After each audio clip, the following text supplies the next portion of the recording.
So with that, Professor Yunus, very warm welcome. And you said that you were going to just make a few opening remarks about, indeed, what is on your mind, if not on your desk. Well, thank you for inviting me. That's what I wanted to say. I have come to London with many incarnations. I was remembering my first incarnation as a Boy Scout way back in 1955, just returning from 8th World Jamboree held in Canada. So I was interviewed by BBC about my experience in Bangla program. So I earned 2 guinea for that. So I still remember. It's a tremendous source of enjoyment that I earned 2 guinea in London. Since then, I have been here for many reasons. So one of them, as you mentioned, microcredit is issue. And then on youth movement, on social business, on creating a new world of 3 zeros, zero net carbon emission, zero wealth concentration, zero unemployment, and kind of pushing the idea every time that we have become part of a wrong civilization. We created a wrong civilization and just self-destructive civilization. We have no scapegoat in this civilization.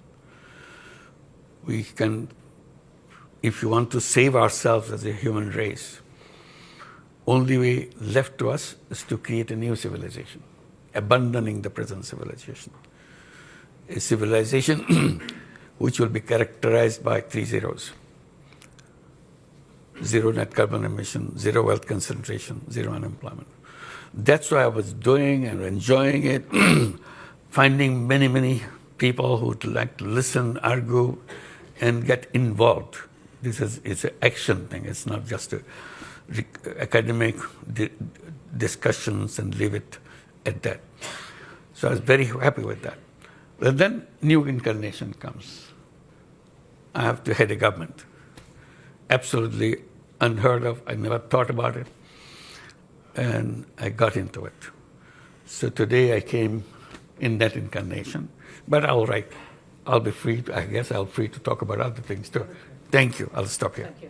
Thank you. So I think you are meeting the King Charles on your, if you like, previous incarnation to do with the environment and microfinance, and you've met elements of the British government to do with your current role, which, as I said, we're going to start with, even though it is less, it brings us to the nitty-gritty of running a country, and we can go back to perhaps to some of the other themes and questions. But let me start with this question of the elections, which is controversial. You've said now a few days ago, okay, the next democratic elections are going to be in early April, but there's still a lot of controversy. The army and some politicians would like them by the end of this year. I believe you've banned the Awami League, the party of Sheikh Hasina, from contesting those elections, but it's one of the big parties. So already the big chorus of people saying these elections are not going to be free and fair. What do you say to that? Well, I keep saying that we will have the most beautiful election we ever had in our history. And the time is right. People are ready. When you have an election after many, many years, after 17 years, you are having the first time a real election. Excitement in the country that we will really go and cast our vote.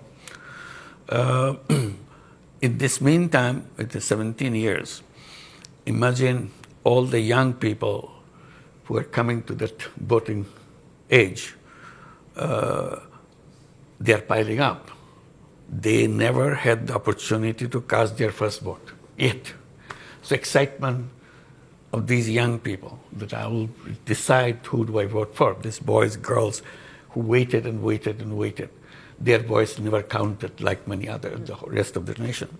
So that excitement we want to use and create what we call a new Bangladesh. It's not just voting for routine, voting for electing a new government. is voting to create a new Bangladesh. What is this all about?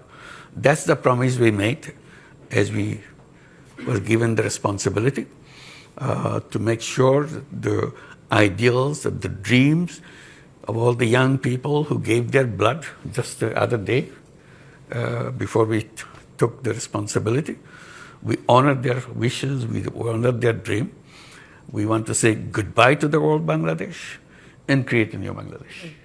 So we defined that new Bangladesh by three things. One is reform. We don't want to go back to the institutions who created this. So we want to reform all the institutions we have in the country. So we created commissions for each institutions to study and give us recommendations, what fundamental changes in all those things. So we had a series of those commissions. They have submitted their reports, lots of recommendations, very, very drastic changes in the institutions that we have, elections, parliaments, constitutions, civil service, everything. So those recommendations. So we are looking at those recommendations, but our job is to build a consensus with all the parties. So we created a last commission, Consensus Building Commission. Have you heard about something like that? Consensus Building Commission? We have them. So their responsibility is to go through all the political parties, sit down together, find out which are the recommendations they will accept, and see in which recommendation all parties accept. That's a tough job for Bangladeshi politicians to agree on something all parties agree. You know, I must say it would be tough for many politicians to agree on that because, and that's not a joke about politicians, because they might say, look, that's taking away the democratic element. Why don't you trust the voters? Trust the voters to vote for any of these parties and rely on them to use their judgment to pick the best ideas, rather than a commission appointed by you and your colleagues picking which ideas you like. I wish we could do that if everybody understood what is a bicameral legislations, what the proportional voting is all about, all the complicated things you tell them, oh, forget it, how much money you give me, I vote for you. So make it very simple. So you pay me some money, I vote for you. That's all. All voting may translate into that. So we said we don't want to go to that part. Public, all the voters can watch this debate. This is all debate. It's on the newspaper every day. Happen. So ultimate aim, to make it short, ultimate aim is to get all those recommendations where all the parties agree, put it in a separate piece of paper. This is where all the parties agree. And then we celebrate all the parties signed that agreement. We call it July Charter. And we are waiting for July to come next month. This charter will be presented to the nation, July Charter, and we celebrate. On this basis, now we'll have the election. That's how the election procedure was done. So one is the reform agenda. Next is the trial of the people who are perpetrators of all the things that happen in Bangladesh. I don't have to elaborate. It's a huge thing. It's a terrible thing that happened to Bangladesh. People were killed point blank on the street every day. Your son, your daughter went out, never came back, just shot. Two friends went out in the street saying goodbye to each other. We may not come back. Maybe one of us will come back, another will not come back. We say goodbye to each other. Went out of the street. Either none of them came back or one of them came back. And that's the period we passed through. This is coming as almost a year now.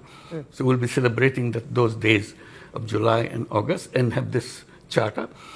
And one is reform, another is the trial of all the perpetrators of this. People disappeared every day, and nobody knew where they disappeared, where did they end up their life. And horrible stories after stories. These are all documented now. So we have to find out why it happened, who did it, under whose orders. So we have to try them. So this is another agenda for us. Number 3 is the election. So we are talking about the election. So these 3 is our responsibility. So I'll come on to the trials of people involved in a moment, but I just want to stay for just one moment on this question of the Charter, because critics of what you're doing would say, look, you're ruling out lots of political parties, anyone who doesn't agree with this charter, for example, the Awami League. So you're not really giving people a choice, that this is not a democratic process. This is a very nice, wrapped up in lots of words about consensus. This is an authoritarian step for Bangladesh to take. Yeah.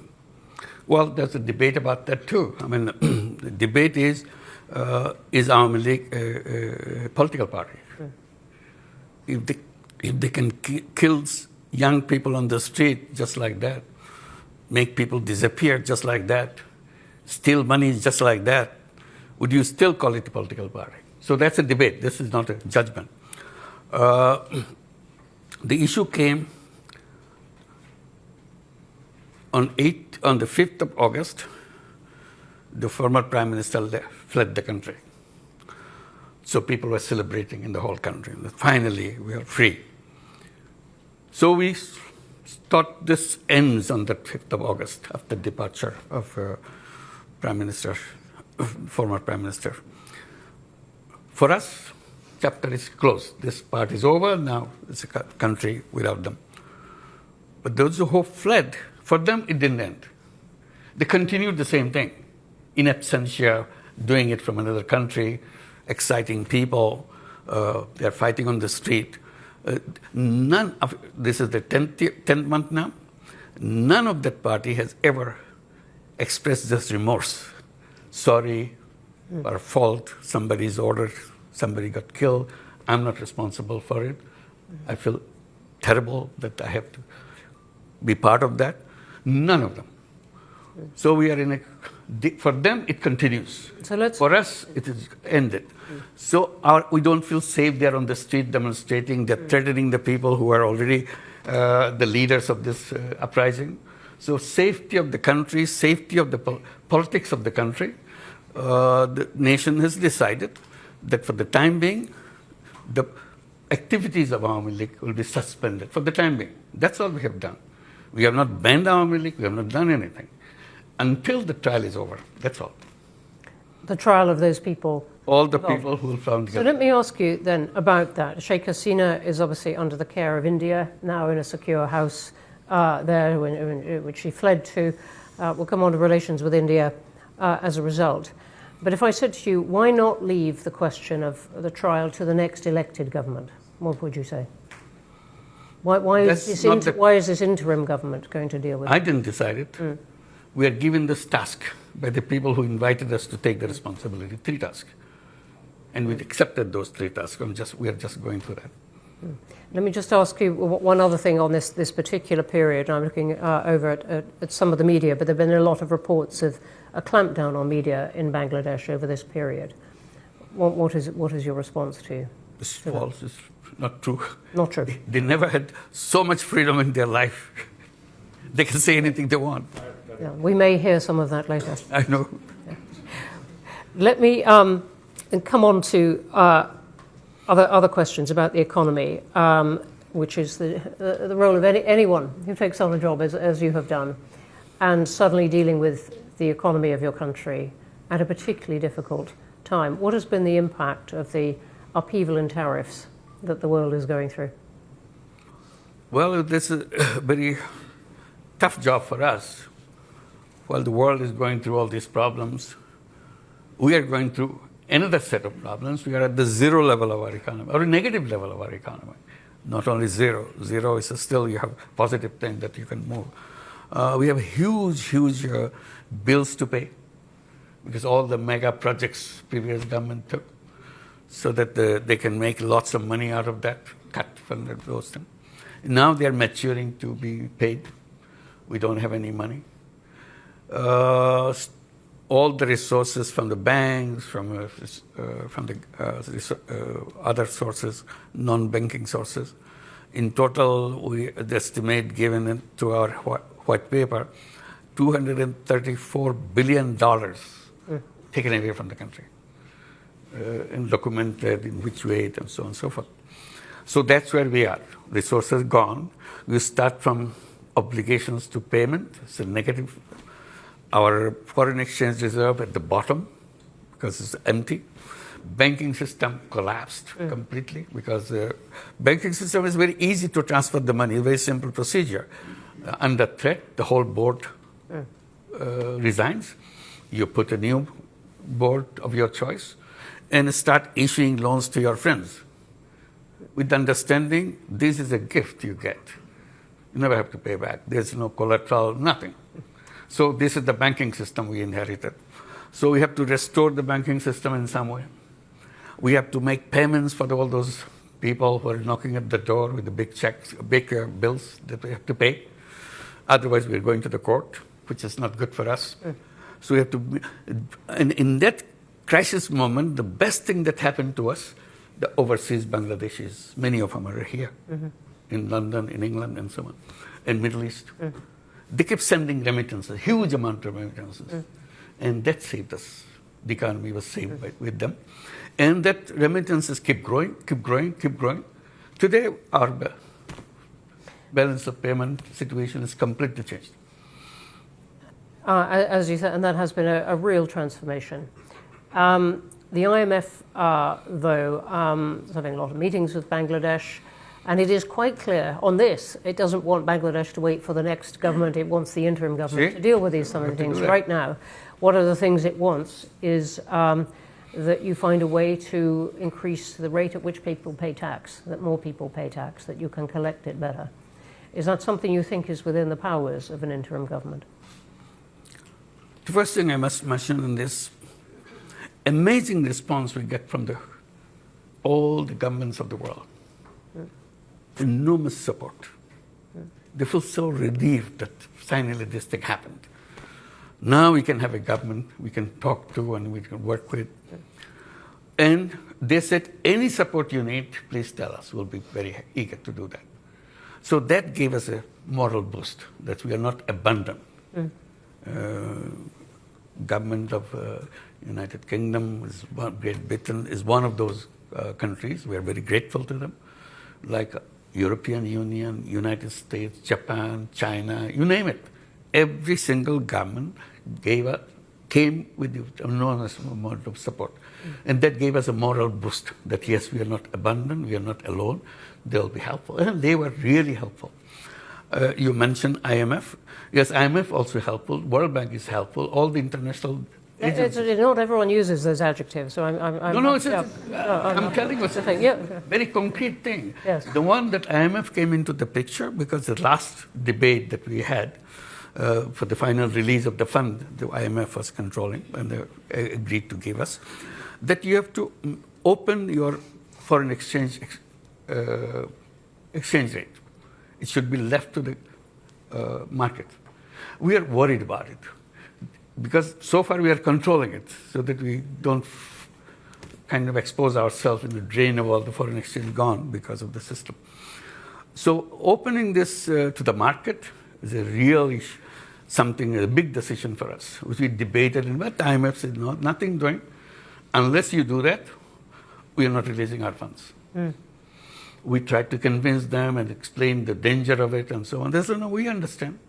But we studied, I think you can handle it. So we started saying, are we able to handle this? Let's open it up. Finally say, if they see some positive thing, why aren't we seeing it? So I challenged them. They finally agreed that let's do that. And tell them again, kind of note, in case we get into difficulty, we'll revert. This is just to protect ourselves. IMF says, okay, go ahead. We opened it, nothing happened. Same exchange rate, it's just a little bit, it's normal, it's working. So we are celebrating that finally we see the strength in the economy and so on. So IMF role is very positive. It's not a negative one. It's not trying to push us into trouble because of some principle they're holding on to. It's not like that. We were not willing to jump into the water. They said, come on, you do it. You can make it. And finally we made it. That's it. So we are thankful to IMF. Okay. Let me ask you about relations with India and China, which seem to me to be somewhat in flux. Sheikh Hasina's government was very close in a way to India. Now she's there. Relations with India perhaps a bit less cool, a bit cooler between your team and Delhi now.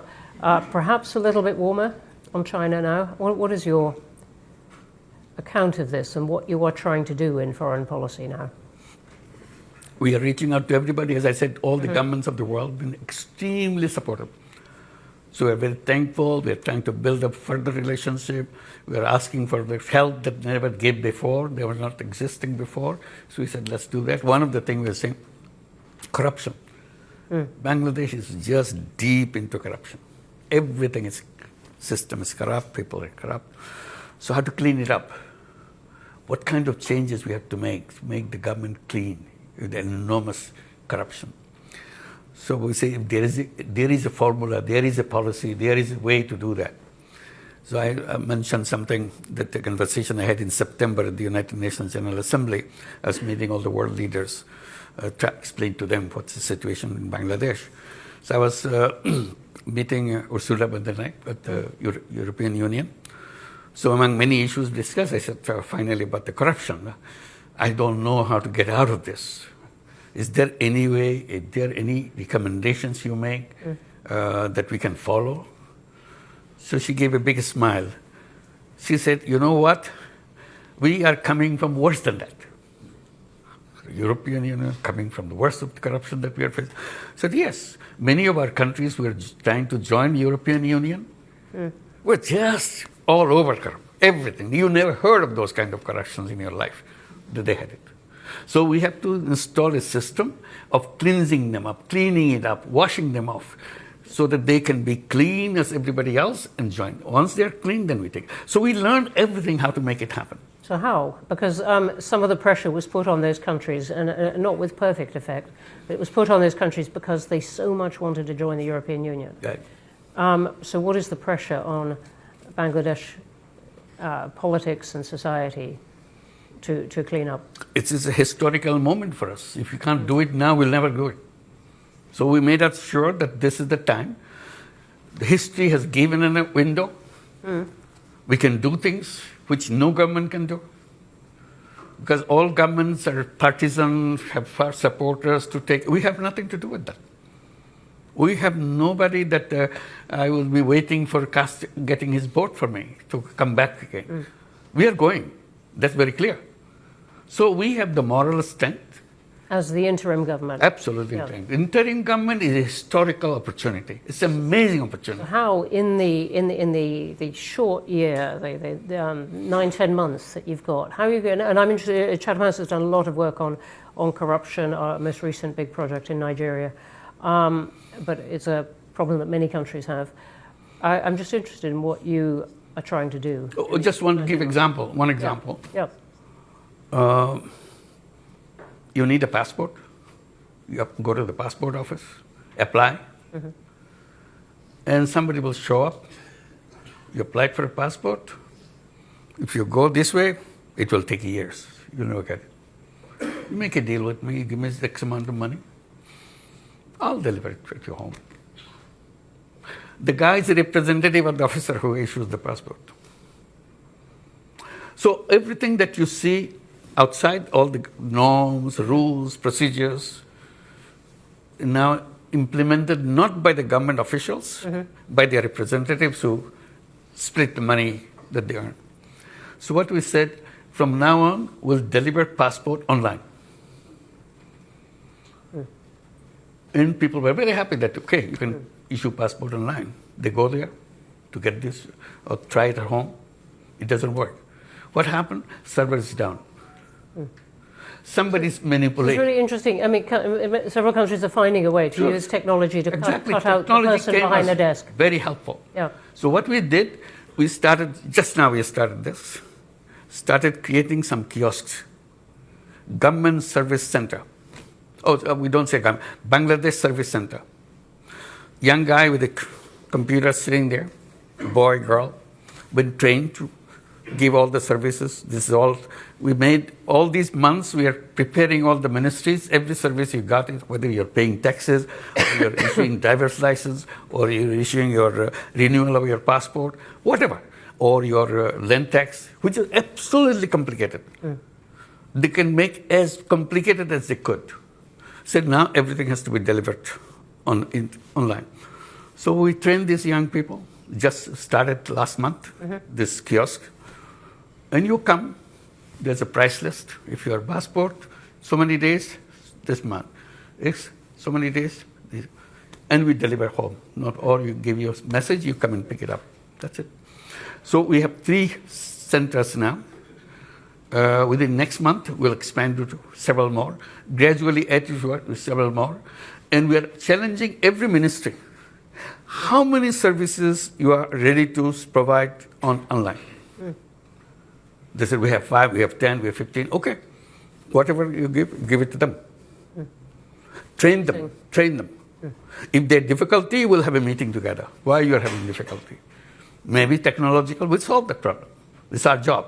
I said, the task of the interim government, by the time they leave the government, all these services will be available to people, and all the ladies at home in the villages, women, housewives, they will be delivering these services. We'll train them, they will deliver it. They don't have to come to the city to do that. Wherever you are, you have the computer, you have the everything. Or the phone, yeah. So this is the journey that we want to complete. All right. So thank you for that detail, which is very inspiring. I want to jump to a vision of something much more difficult, which is the Rohingya. Hundreds of thousands of them in the camps. What is going to happen? Well, that's the question I raised as we came to the responsibility. Rohingya is mentioned. Only time they mention who is paying for their food, who is paying for their education of the kids, that's about it. I said, then what? No question. Nobody's answering that question. There are international organizations helping this. I said, the question must be answered when they're going to go back. What is their future? That question was never discussed. I said, I want to discuss that. I want to raise that. So we went to the United Nations General Assembly. I had a special meeting. All the donor countries were helping the Rohingya issue and raised this issue. Do you have a map, road map, when they want to go back? Oh, no, we have not done that. I said, please do that. Because unless, even if it's 10 years, 20 years now, have a date. And we know 1 year less now, another year gone, and we go there. So we are working very hard to make sure that we can repatriate those people to go back. In the meantime, we have problems. U.S. government stopped all the money, USAID money. Absolutely. Suddenly disappeared. And what used to be $12 a month per person for food, suddenly that $12 disappeared. Somebody said, okay, we can accommodate for 2 months for $6 a month. I said, okay, 6 months. Now it's $3 a month. What do you do with the $3 a month for whole food for a family, for a person or something? So we're going through that process now. So organizing, again, going back to the world community, said, look, you asked us to host them. We are hosting them. But responsibility of maintaining them, you took yourself. So please don't create a problem. Who are you talking to in that? Who do you really have in your sights that you would like help from? There's a whole group of countries who are with us, who was connected with the Rohingya thing. We have meetings with them. Is the UK one of those? Of course, it's a very important one. Not only one of those. The UK is a very important supporter of the whole thing, even now, in this crisis period. So we urge to have a global meeting of the Rohingyas on these issues and related issues in September this year at the United Nations. Have a separate UN General Assembly session on that, on the sideline of the General Assembly. Have that and discuss all these issues. This is one. In the meantime, political changes happening in Myanmar. Rakhine State is taken over by Arakan Army, which is all the hub of the Rohingya population. They have a new push of the Rohingyas pushing into Bangladesh. We started about 1.2 million Rohingyas. Now it's another 200,000 coming in from the other side because of the things that are happening on the other side. So increase. And the most dangerous thing that I felt, and I started raising that, I said, when they came, Rohingyas came to Bangladesh, they came with their kids. They didn't leave their kids. Some of the 2-month-old, some of the 2 years old, some of the 5 years old. I said, 7 years are gone. The 5-year-old became 12-year-old, and so on. And each year, there are 35,000 children are born. So they are growing up too. So we have a whole new young generation coming up. And they have no hope. They don't know who they are, what they are supposed to be doing. It's a prison that they live in, but they have the they have the mobile phone. They see everything in the world. So they see, what is our future? I said, these will be very angry young people growing up. How their anger will be expressed, we don't know. Whichever way it will be expressed, it will be a big explosion, I can assure you right now. Please help us so that before that explosion point comes, we can take care of them. They're happy with their life. They're as creative, as talented, any of our kids. They are no different. But they are in a situation, they see the world outside on your mobile, we see the televisions are everywhere, but they don't see their life. They are in a prison. And why they are in prison? They have stories to listen to their mother, their father. No answer, why do we come back home? And that's a very important question to be answered for them. And your plan is still that eventually they go back home? That's the only way it can be solved. You're not going to integrate them into Bangladesh? It's impossible to do that. It's impossible. Why? It's already the people who live around the camps, very hostile. Very simple reason. You get everything free. And we are struggling to make a life. And then you take our jobs, you take our food, you take away things from us. Why don't you go back to your country? Why are you interfering with our life? Those kind of things. Your children having a fun life, our children, no life. To them it's a fun life because you're sitting there not playing games. It's a fun life. Our children is working hard, but no life. So that will spread. The moment you say that, you promise that they will go back. The government promised that they will go back, and they know that. Now, to say that they will stay with us, who are they? We are having difficulty now. You are putting them into us. No political government, no government will accept that. You've made the point very, very clearly. Let's go to questions. There are going to be a lot of them because there are a lot online, I can see already. Well, a lot of it. Go. Hands up everywhere. I take the first opportunity. Who is speaking? Me. I'm going to go to the woman here in the front. Okay. And then we're going to go one at a time. I'm going to take a couple here. I will come to you. And I will get the people in the back as well. Thank you for the opportunity to question you. My name is Sami Akhtar and I'm a UK correspondent for the Daily Sangram Pratidin. So I have a question for you about your reformation agenda. You have said that for the freedom country or Bangladesh, new Bangladesh, you have to change some key pointers. Those are related to your reformation, which is reform.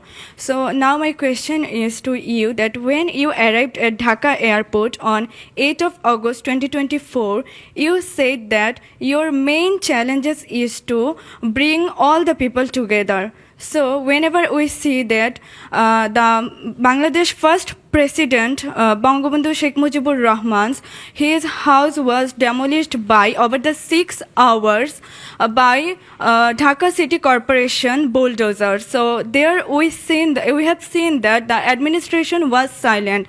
So on this basis, you have you have made division by separating particular persons or their supporters.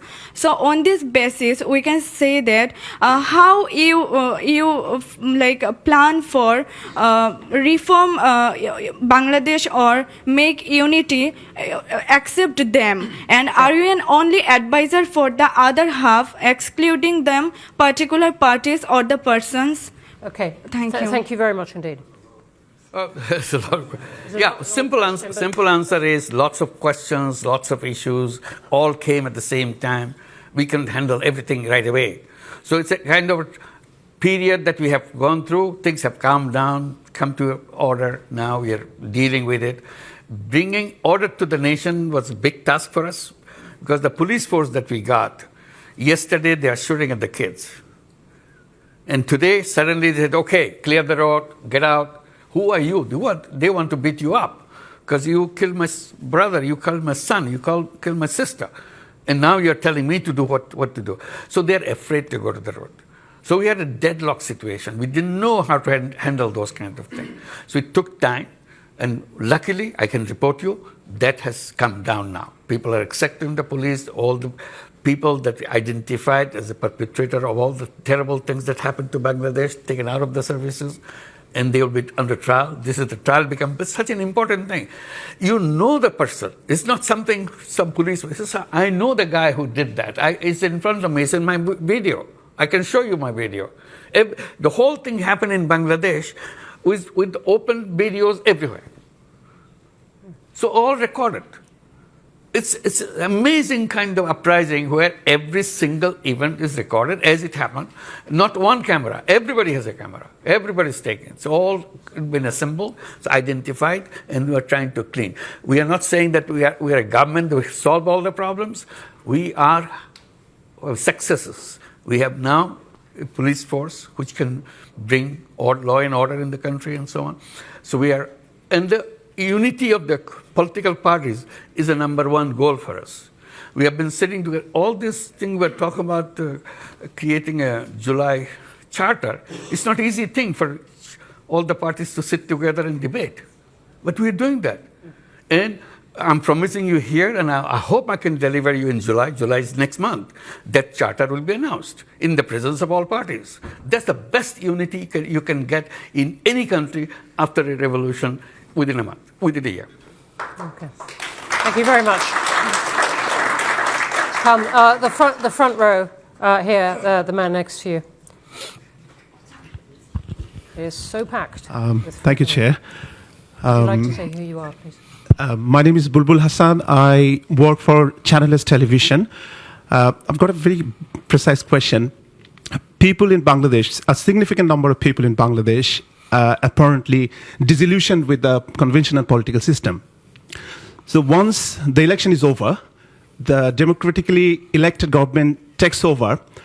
Are you in a position, or do you have any desire to be a part of that government? No way. No way. Good one. I think none of our cabinet members would like to do that, not only me. So our job is to make sure the transition is managed well and people are happy when we hand over power to the elected government. So we want to make sure election is right. That's a very critical factor for us. If the election is wrong, this thing will never be solved again. It will be very difficult. Thank you for the question and answer. Right, let me count. Last one in the front row here, and then I'm coming to the back and over here. We've got good time. Not for everyone, but lots of time. Sorry, it was me. Sorry, no, I'm this chap here. Sorry. Hi, thank you very much for arranging this event. My name is Diwan Mehdi. I'm the Director General of British Bangladesh Chamber of Commerce and Industry. First of all, I would like to say thank you to you for taking the responsibility in a big chaos when the young generation was wanting for a big change. So you showed the courage, and we appreciate your time and patience. We had no other option. Therefore, Okay. My question is to you. We have seen a very surprising role played by India. They seem to be a democratic country, but when it comes, we talk about Bangladesh, their role is very unclear. In what capacity, if I speak very legally, they are keeping Sheikh Hasina in their country? Well, there would be a trial going on in our country. And the same question was asked in their parliament. They did not have any clear answer. And I know you are a very well-known person, like internationally. In order to create pressure on India, how you are using your lobby in terms of United Kingdom, in terms of USA and other countries, because this is very surprising in 21st century. If we see a prime minister fled from one country after killing thousands of people, after making injured thousands of students, like number of incidents we have seen there was no internet even. Our friends were there, our family member was there, and someone needs to take the responsibility. And in what capacity India is keeping her? Thank you for the question. as you described, if I had the chance to show the 1 minute video for the entire thing, so whatever somebody captured, you'll understand what it is, how the things happen, how terrible things, how cruel things happen. So it's not the 1 minute. It goes on month after month that happened and came to the peak of this in July, and finally, 5th of August, the government disappeared. So all this anger is in there, and the whole anger and everything is now transferred in India because she, the Prime Minister, went there and started. Not only she's living there, the problem is, when I had a chance to talk to Prime Minister Modi, I just simply said, you want to host her? I cannot force you to abandon that policy, but please help us in making sure she doesn't speak to Bangladeshi people the way she is doing. She announces on such and such day, such and such hour, she will speak. And the whole Bangladesh get very angry. That why is she speaking? Why is she keeping this whole anger thing inside of us now? And is India doing what you asked? No. Modi's answer, I quote, he said, it's a social media, we cannot control it. What can you say? It's an explosive situation. You can't just walk away by saying it's a social media. So this is what is still going on. May I ask you, I believe in technical terms, Yeah. you've written an informal, an unsigned diplomatic note Yes. to India Yes, we did. asking for her extradition. Absolutely. And they've noted that it has arrived. But does that mean, in a sense, you're leaving it to the next government? This will continue. I mean, this Yeah, is. but it is- now, it is in the not meantime, the- another stage has come. Yeah. That I just want to add. Now there's a case. The International Criminal Tribunal has started the trial process. They send notices to Hasina for all the crimes she has committed. Part of the crimes. There's so many other crimes coming up. So they have to respond to that notice. This is a legal notice now. So we have to go to the Interpol and all the other things that happen through that. This is the process that we are following. We want it to be very legal, very proper. We don't want to make sure that we do something out of anger or something. We want to build the best of relationship with India. It's our neighbor. Mm-hmm. We don't want to have any kind of basic problem with them. But somehow things go wrong every time, because of all the fake news coming from the Indian press. And many people say it has connections with the policymakers on the top and so on. So this is what makes Bangladesh very jittery, very, very angry. We try to get over this anger, but the whole barrage of things keep happening on the cyberspace. We can't just get away from that. Even if I try to peaceful, suddenly they say something, do something, anger comes back. Okay. So this is our now big task to make sure that we can have at least a peaceful life to go on with our life, to create the life that we are dreaming about. Okay, thank you. I'm going to take two now. Who've been very energetic, right by the wall. Yep, you. And then I'm going to take the one who has been, yes, you, who is going like that. Right at the back. Yep, you. Pointing at your own head. Yep. Thank you, Professor Yunus. My name is Nazimuddin. I'm the chairman of Chattogram Shamiti, UK. I was born just 2 miles away from your birthplace. Okay. So with that disclaimer, I wanted to ask a question to you. Will you seize this opportunity, this moment, to break free from fascist structure and system, and then allow the people to vote for the reforms that you are taking and embed that reform into a constitution, and through referendum allow people to vote for it? As far as I'm aware, about 20,000 comments that I read on social media, 95% people support your reforms. We don't want to be hostage to political parties. Why don't you just go back directly to civic societies and the people and allow them to vote whether they would like to go ahead and change Bangladesh for the future and make it a real tiger for the world economy. Thank you. Thank you. I want to be clear. Are you asking for a vote on the charter? Absolutely. What Yeah. I'm asking is that July Charter, of course, will be a legally binding agreement. Yep. But in order to sustain that reform, it needs to be structurally built in within Constitution. You'd like a vote on that? Yeah, we heard about that, about having a kind of referendum on the issues that we have. There are so many complicated issues. The argument is referendum will be meaningless because most of the people don't even understand what you're voting for. So people will laugh at it, that it doesn't make any sense. So it's the politicians representing the people, all parties.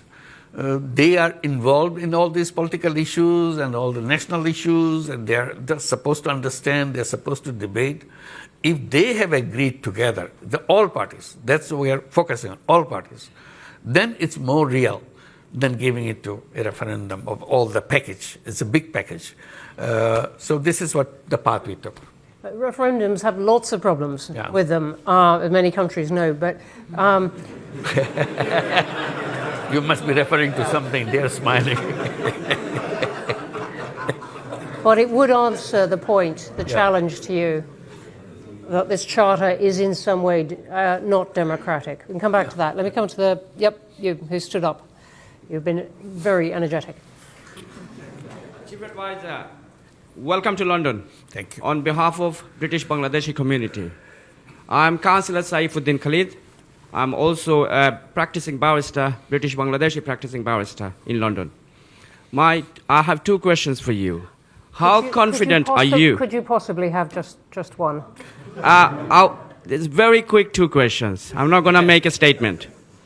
How confident are you that the political and democratic organs will be well equipped to hold a general election, a credible election with level playing field by April 2026? We'll try our best. And secondly, British Bangladeshi community would like to have a meeting with you.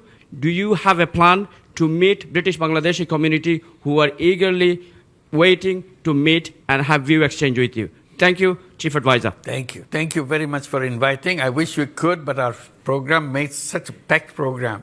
We're rushing from one to the other. Thank you so much, but definitely we'll try to keep in touch. Thank you. We can take this Very kind of you. as part of the meeting. I'm going to the woman in a white shirt there. Sorry, I can't quite see. Yes. Okay. Hello. Professor, my name is Dr. Zoe Mandage, and I'm very, very interested in Bangladesh and especially the young generation, the generation which stood up for justice. And this is a role model for all of us. My question is that with the new technology such as AI, what can be done? What is in your policies and support you're giving to that 10 million student who rose in terms of, having a hope for future, getting a foot place in the market, in the global market for future and for jobs? And there are obviously countries around you that are running special AI programs.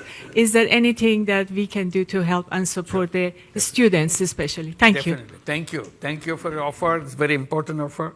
We want to be supportive of the young people as much as we can.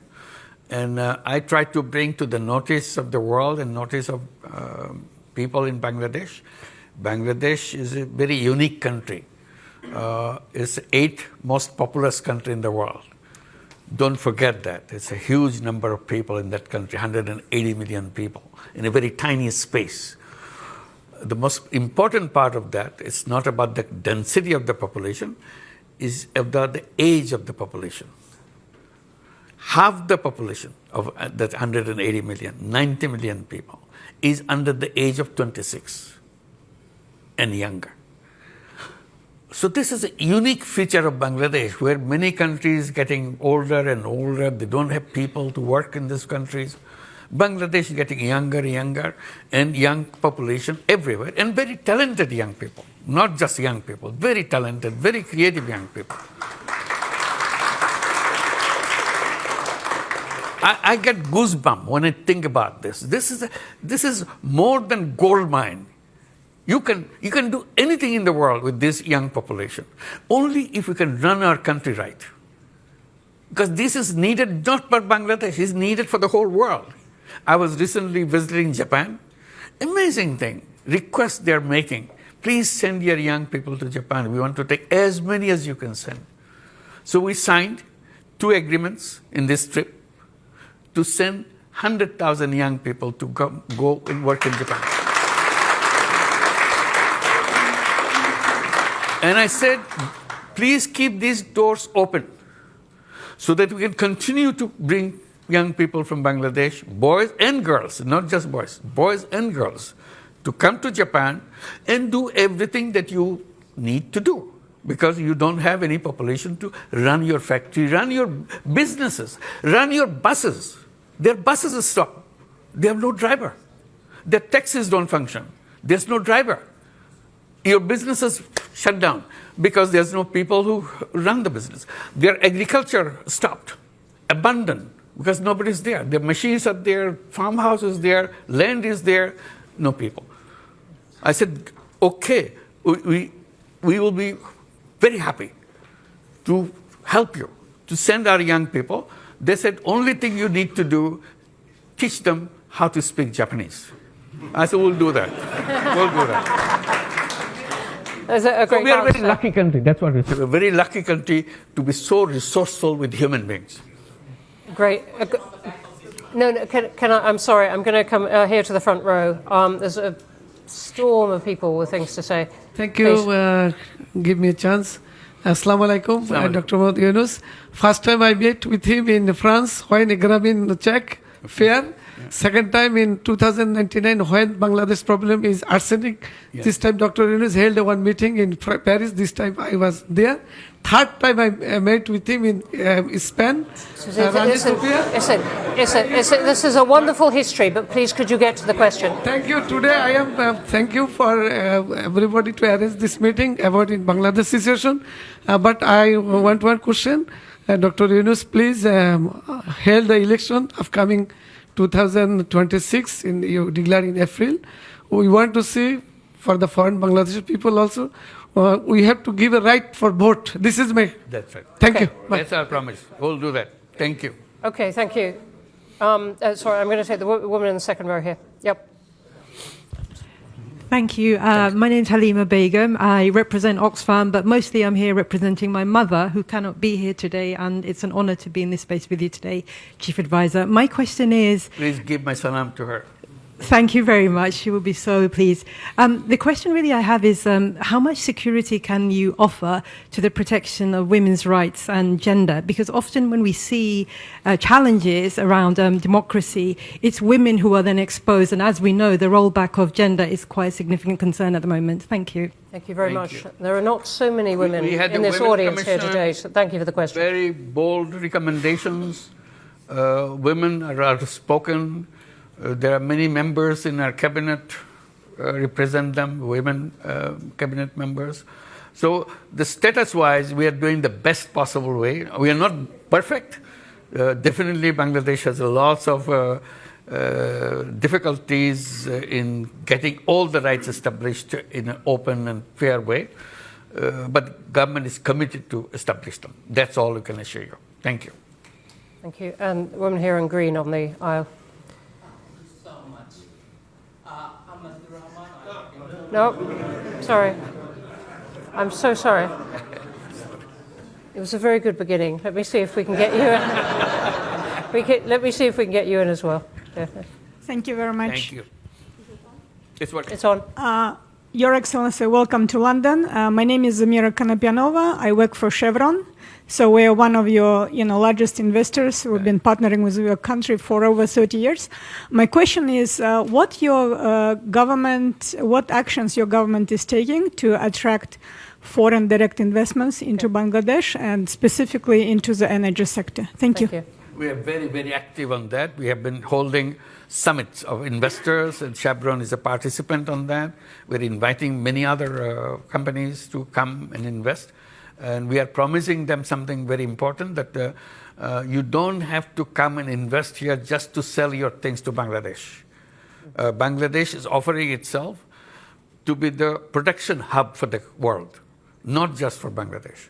So we provide young people that are ready to work for you, and we provide all other facilities so that you can plug and play situation. You bring your factory, produce it, and sell it to the world. In return, also, we are promising that we will build our port facilities in a world-class way so that you don't have any difficulty in bringing things to Bangladesh and sending out your products that you have produced here. So that's how we are bringing the investors, not only for Bangladesh, we also keep reminding them. You have a big market right here, not just Bangladesh.